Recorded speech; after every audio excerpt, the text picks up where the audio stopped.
bem-vindo ao programa Hora do Estudo Bíblico, com o doutor e professor Lehmann Strauss. Este estudo é o resultado do tempo pessoal com o Senhor, da experiência de ministério pastoral e das conferências bíblicas do Dr. Lehmann Strauss, que nos instrui e encoraja com o ensino da Palavra de Deus.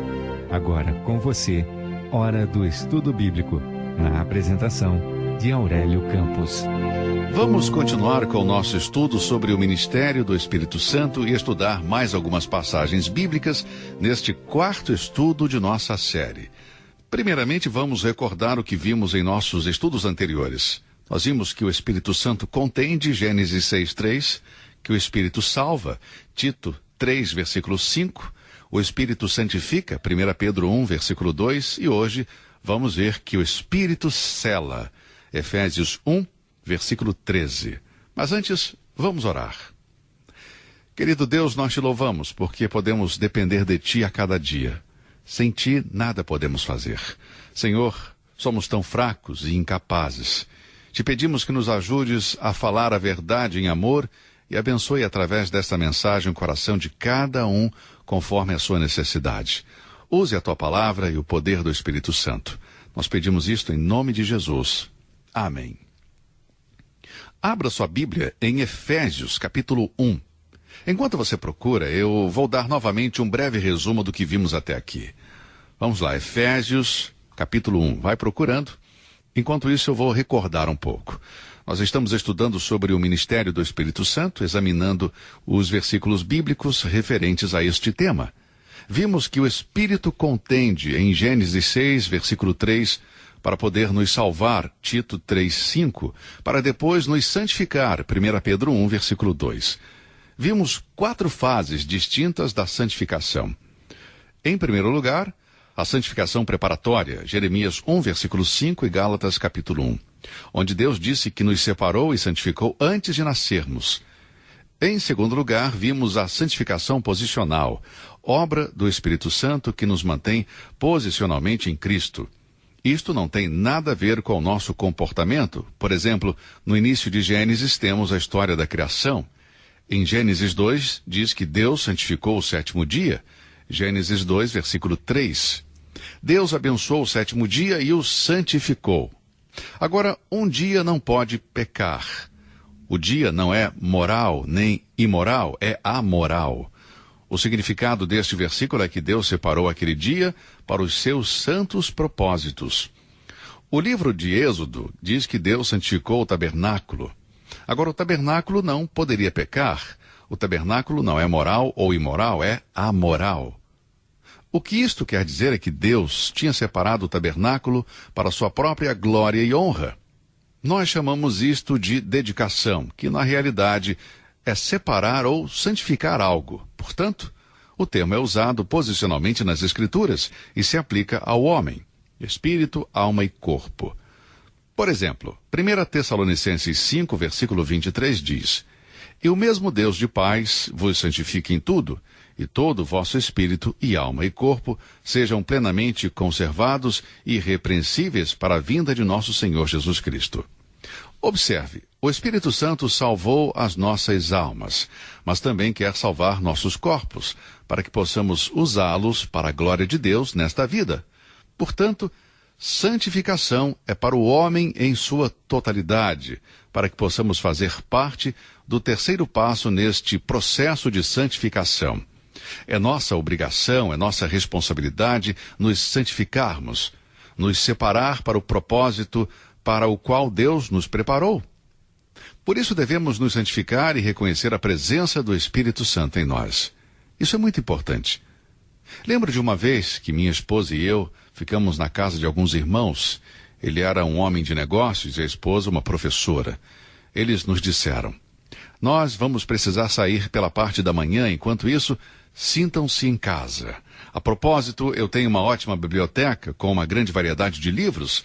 Também no congelador tem uma sobremesa feita por nós, que é muito boa. E eles nos disseram tudo o que tinham e que poderíamos aproveitar e desfrutar. Bem, depois de um tempo, minha esposa começou a preparar o almoço enquanto eu decidi ler alguma coisa. Fui até o escritório, onde estava a estante de livros, e a porta estava trancada. e não conseguia encontrar a chave em nenhum lugar. Mais tarde lembrei que eles tinham mencionado uma sobremesa, então eu decidi comer um pouco daquela sobremesa deliciosa, sorvete caseiro, etc. Mas quando eu tentei abrir o freezer, estava também trancado. Procurei em todos os lugares, mas não consegui encontrar a chave. Bem, esses irmãos nos disseram para nos sentirmos em casa, que passaríamos bem para nos servir de sobremesa e fazer o que quiséssemos. Nós éramos os seus hóspedes, mas nada era nosso. Nós estávamos nesta casa, mas não tínhamos acesso a nada. Tudo estava trancado, não poderíamos aproveitar a liberdade que haviam dito que tínhamos. Sabe, às vezes eu acho que fazemos o mesmo com o Espírito Santo. Ele é o hóspede, mas apenas o deixamos desfrutar de um canto de nossas vidas e não permitimos que ele nos controle completamente, não damos acesso a todo o nosso ser, espírito, alma e corpo. Portanto, devemos nos santificar ativamente, reconhecendo a presença do Espírito Santo em nós e seu direito de nos possuir. No capítulo 29 de Êxodo, lemos sobre a consagração dos sacerdotes. Podemos ver cerimônias de santificação, tanto prática como posicional. O bezerro era sacrificado e com o sangue deveriam molhar a ponta da orelha direita e o dedo do pé da pessoa santificada, separada para o sacerdócio. Esta parte da cerimônia também é um exemplo de santificação posicional. Eles foram separados por Deus. Isso fica muito claro no versículo 44. Mas esse não era o fim da cerimônia. Se você continuar lendo o capítulo e ler ele inteiro, você verá que Arão e seus filhos necessitavam santificar-se.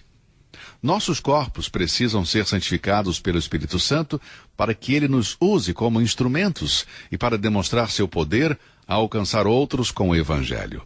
2 Timóteo 2, versículo 21 diz: de sorte que se alguém se purificar destas coisas, será vaso para a honra, santificado e idôneo para o uso do Senhor, e preparado para toda a boa obra. Esta é a santificação prática.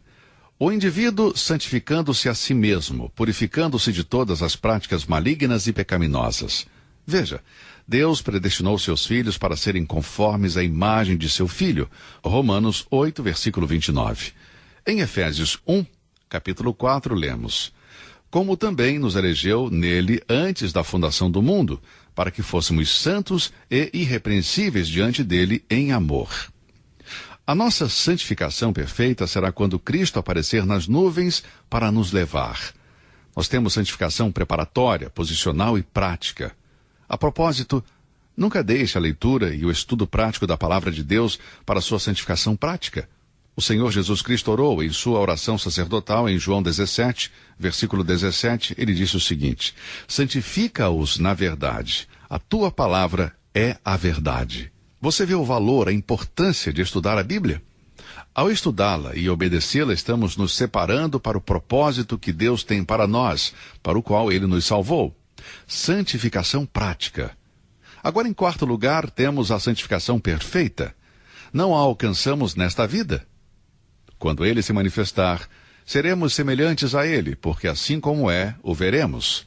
1 João 3, versículo 2. Este é o plano e propósito de Deus para todos os seus filhos. Quando encontrarmos com ele nos ares, a obra será concluída. Mas a obra do Espírito Santo em nossa santificação prática é gradual e progressiva. Este processo pode incluir algumas crises, mas podemos dizer que é progressiva. O Espírito santifica. Agora, com a sua Bíblia aberta em Efésios, capítulo 1, vamos ver o ministério do Espírito Santo ao selar o crente. Deixe-me ler o versículo 13. Em quem também vós estáis, depois que ouvistes a palavra da verdade, o evangelho da vossa salvação, e tendo nele também crido, fostes selados com o Espírito Santo da promessa. Agora, o Espírito não sela. Para ser mais preciso, ele é o selo. Não somos selados pelo Espírito, mas com o Espírito.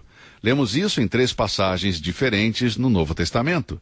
Por exemplo, em 2 Coríntios 1, versículo 21 e 22, temos uma referência ao ministério pelo qual o Espírito sela o crente. Mas o que vos confirma convosco em Cristo e o que nos ungiu é Deus, o qual também nos selou e deu o penhor do Espírito em nossos corações. Temos também outro versículo em Efésios 4:30 que diz: E não entristeçais o Espírito Santo de Deus, no qual estáis selados para o dia da redenção. Então podemos ver o ministério do Espírito ao selar o crente. Agora não confunda ser nascido do Espírito com ser selado com o Espírito. Estas duas coisas são diferentes. Nós nascemos do Espírito para nos tornarmos filhos de Deus. Somos selados com o Espírito como resultado de sermos filhos de Deus. Quando um bezerro nasce em uma fazenda, o fazendeiro marca o novo animal. Não para que o animal torne-se dele, mas porque já é dele. Do mesmo modo, o crente em Cristo. Tendo sido comprado com o precioso sangue de Cristo, o crente é sua possessão por direito de resgate. E dado que o crente pertence a Cristo, Deus coloca seu selo como seu proprietário divino ao dar-lhe o Espírito Santo. E isto ocorre imediatamente quando o pecador aceita o Senhor Jesus Cristo como seu Salvador. Paulo escreveu em Efésios 1, versículo 13. Em quem também vós estáis, depois que ouvistes a palavra da verdade, o evangelho da vossa salvação, e tendo nele também crido, fostes selados com o Espírito Santo da promessa. Agora veja 2 Timóteo 2, versículo 19. Todavia o fundamento de Deus fica firme, tendo este selo. O Senhor conhece os que são seus, e qualquer que profere o nome de Cristo, aparte-se da iniquidade. O selo é a marca de propriedade. Quando as pessoas buscaram o Senhor Jesus para receber pão e peixe, ele disse em João 6,27, trabalhai não pela comida que perece, mas pela comida que permanece para a vida eterna, a qual o Filho do Homem vos dará, porque a este o Pai, Deus, o selou. Alguma vez você já se perguntou o que este versículo significa? Porque a este o Pai, Deus, o selou. Penso que está se referindo ao batismo no Jordão, quando ele recebeu o Espírito. Talvez você se lembre que durante o seu batismo, conforme Mateus 3, 16 e 17, diz que, e sendo Jesus batizado, saiu logo da água, e eis que se lhe abriram os céus, e viu o Espírito de Deus descendo como pomba e vindo sobre ele. Esse selo não tornou Cristo filho de Deus, ele já era filho de Deus. O ministério de unção do Espírito Santo, o selo do Espírito Santo, simplesmente o identificou publicamente como filho de Deus, porque Cristo era o filho de Deus, o Espírito Santo desceu sobre ele. Cristo precisou vir e se apresentar pessoalmente como filho de Deus, e primeiro morrer como sacrifício pelos pecados, e se tornar a porção diária para o crente. No capítulo 6 de João, Cristo fala várias vezes que ele é o pão da vida. Por causa disto, os judeus o criticavam, e a partir deste ponto, ele ficou sob vigilância. Mas ele lhes disse que o Pai o havia marcado com o Espírito Santo como seu Messias, enviado do céu, e, portanto, confirmando-o como seu filho. Nesta experiência, nós, os cristãos, somos como o nosso Senhor. Somos selados porque somos filhos de Deus. Como remidos, temos a eficácia do sangue de Cristo derramado por nós. O Espírito habita em nossas vidas. Temos o selo de aprovação como servos de Deus. Podemos ter certeza de que Deus não vai colocar o seu selo sobre alguém que não lhe pertence. Por outro lado, podemos ter certeza de que se pertencemos a Ele, somos selados. É a marca de identificação. Bem, não possuímos sabedoria nem a capacidade de determinar quem é salvo e quem não é. Nós não temos esse direito. Eu não estou falando em termos de disciplina da igreja. Creio que as igrejas são fracas na área da disciplina. Existe muito pecado dentro das igrejas que devem ser tratados e resolvidos. Os anciãos e diáconos devem se envolver e fazer algo a respeito disso. Divórcio, pelo simples fato de que um não está satisfeito com o outro, e relações extraconjugais devem ser tratados. Mas agora não estamos falando sobre pecado, mas sim em julgar o destino eterno de uma pessoa. Este não é o nosso dever e nem temos esse direito. O Senhor sabe quem é e quem não é. Talvez alguns de vocês poderão lembrar do versículo de Mateus 7. Pelos seus frutos o conhecereis. Deixe-me lembrá-lo, meu caro amigo. Este versículo não se refere à salvação, nem dá o direito de determinar o destino da alma de uma outra pessoa. Mateus 7, 15 e 16 diz, acautelai-vos, porém, dos falsos profetas que vêm até vós, vestidos como ovelhas, mas interiormente são lobos devoradores. Por seus frutos os conhecereis. Por seus frutos os conhecereis? Falsos profetas? Cristo não está lidando com a salvação aqui, mas com a questão dos falsos profetas. Portanto, não julgue os outros, se eles são salvos ou não. Agora, creio que nós, cristãos, podemos até questionar a salvação de uma pessoa que tem um comportamento inadequado. Você pode dizer, bem, a verdade é que às vezes eu tenho minhas dúvidas sobre essa pessoa, mas nunca podemos saber com certeza. Só Deus sabe. Eu sou salvo, eu sei que sou salvo e Deus sabe que eu sou salvo. Deus sabe que eu sou porque eu fui selado com o Espírito Santo. Eu sei que sou salvo porque a palavra de Deus diz isso. Você pode ter a certeza. Você pode ter a mesma certeza da salvação e, de fato, deve tê-la. Mas nunca envie uma pessoa à condenação ou ao céu. Certifique-se de que você pertence a Deus. Deus conhece os seus. O selo é a marca de propriedade. O selo é a marca de segurança. Uma vez selado, o Filho de Deus é selado para sempre. Efésios 4, versículo 30, passagem que lemos momentos atrás, diz: E não entristeçais o Espírito Santo de Deus, no qual estáis selados para o dia da redenção. Alguém poderá dizer que este versículo diz que não podemos ter a certeza da nossa salvação e que devemos esperar. Bom, não é assim. Efésios 4:30 não se refere à redenção da alma, porque isso está no passado da vida do crente em Cristo. Efésios 1:7 diz: Em quem temos a redenção pelo seu sangue, a remissão das ofensas, segundo as riquezas da sua graça. Portanto, nós já temos a redenção. A minha alma já foi redimida e posso ter certeza do céu. Efésios 4:30 está falando sobre o resgate do corpo e não da alma. Romanos 8:23 diz: Também gememos em nós mesmos, esperando a adoção, a saber, a redenção do nosso corpo. Está no futuro. Nossos corpos presentes estão no processo de decadência e morte. Eles não foram redimidos, mas está chegando o dia quando nós iremos desfrutar da completa redenção dos nossos corpos. Fomos selados, amigo, até o dia da redenção do nosso corpo. E o dia em que seremos transformados se aproxima. 1 Coríntios 15, versículo 52. E seremos como Cristo, 1 João 3, versículo 2. Estamos todos em estágios de decadência, um processo de deteriorização, e alguns de nós, de idade mais avançada, percebemos que este corpo não é mais o que costumava ser e precisa de mudanças. Graças a Deus que este dia se aproxima. Está garantido. Naquele dia, os últimos traços de semelhança com Adão serão removidos do meu corpo e do seu também. Esta é a redenção futura que esperamos. E até esse dia, graças a Deus, fomos selados.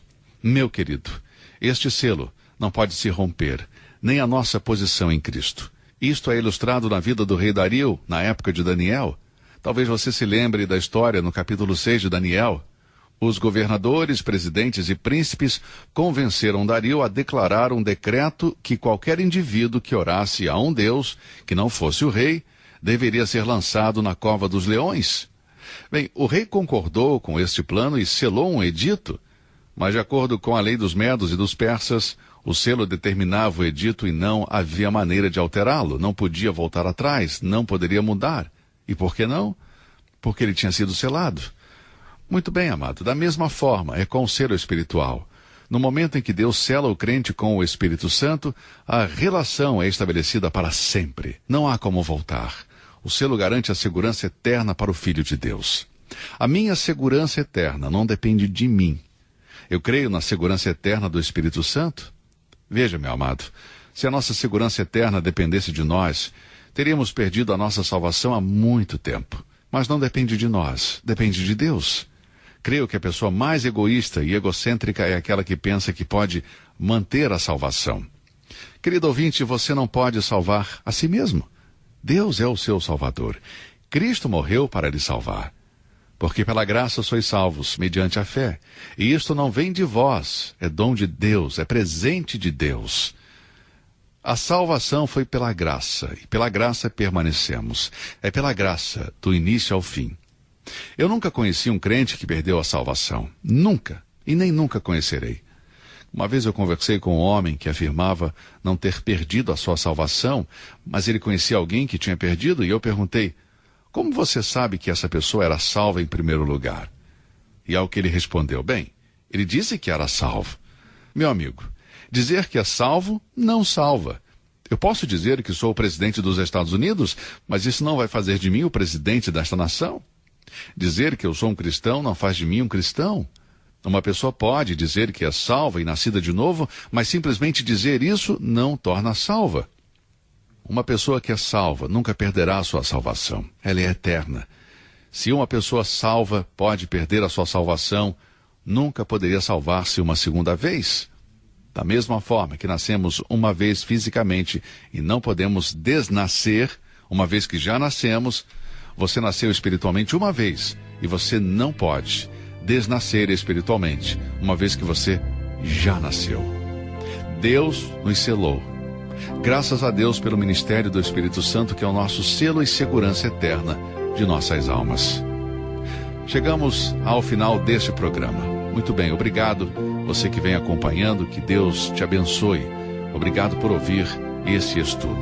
Se o Senhor nos permitir, estaremos de volta com mais um estudo no nosso próximo programa. Que Deus o abençoe e até lá.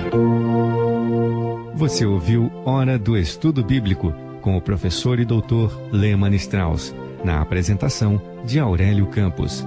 Se você deseja ouvir novamente esta mensagem, visite a nossa página na internet www.bbnradio.org. Fica o convite para você nos acompanhar amanhã, neste mesmo horário, aqui na BBN. Hora do Estudo Bíblico é uma produção da BBN.